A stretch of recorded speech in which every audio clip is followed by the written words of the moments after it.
So anyway, my sister told me this, and she swears that it's true.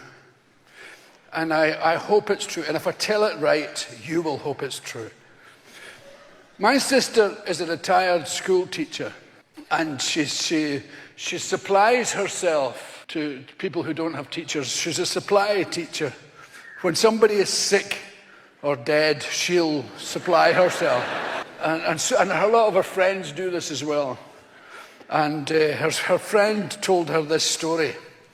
And when she told me the story, I thought I would pee myself. I was in New York where I live, and she phoned me, and I fell on my phone's next to my bed. I fell onto my bed. You know that way you laugh, your legs won't work right. And I told my wife, I said, Flo just told me the funniest story. I'm going to tell my audience this. It's about a dwarf. And she said, well, you can't, Billy. I said, why? You can't say dwarf.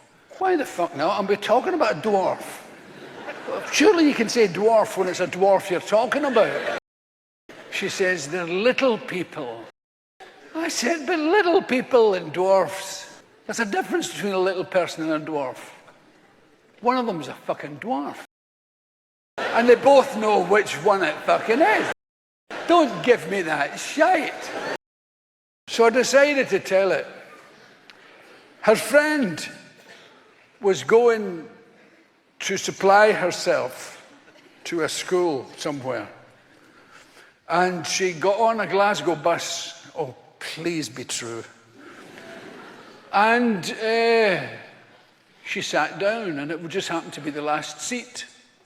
And the bus took off and trundled off into the day.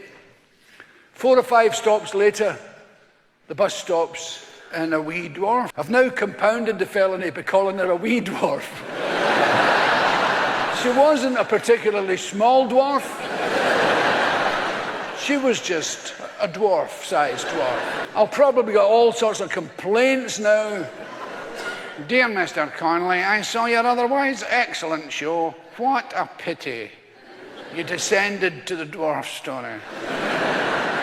I, personally, am a member of the Tall Dwarf Society. I'm 6'4". I'm proud to call myself a dwarf. I also do impersonations of chocolate biscuits, if you're ever stuck.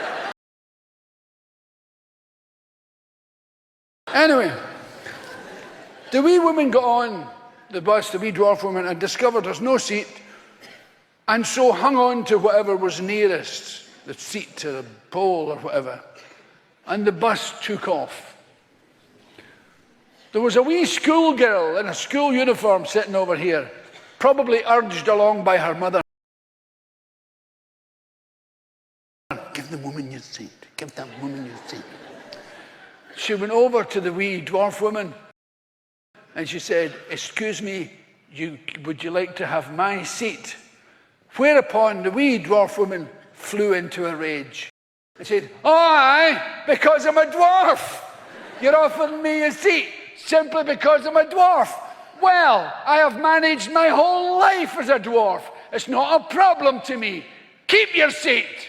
The girl, cringing with embarrassment, went back to her seat, and the bus trundled on in silent embarrassment for a stop or 3.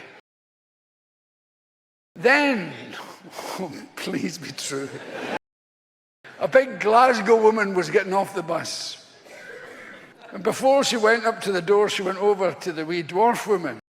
She said, I'm getting off the bus, and I'm leaving my empty seat here. Because I'm a dwarf, you said, no. Not because you're a dwarf, because you're another human being. I happen to be leaving the bus. My seat is vacant. I'm merely pointing it out to you that it exists. As a matter of fact, I thought you were extremely rude to that wee girl, and you owe her an apology. As a matter of fact, I hope when you go home tonight, Snow White kicks your ass.